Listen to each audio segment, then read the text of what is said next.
তো আজকে আমি এখানে আছি, একটু আগে রাত হয়ে গেছে, ঘুমায় সকাল করে নিয়েছি। তো এখন আমি দেখো করেছি। তো চলো আমাদের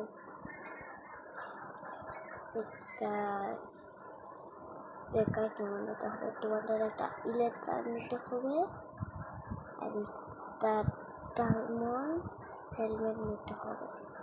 তোমরা এগুলো দিয়ে তারপর এমন আকাশে উঠবা, তারপর এমন নিচে উঠবা, তারপর দাঁড়িয়ে দেখবে এমন চলে আসবে।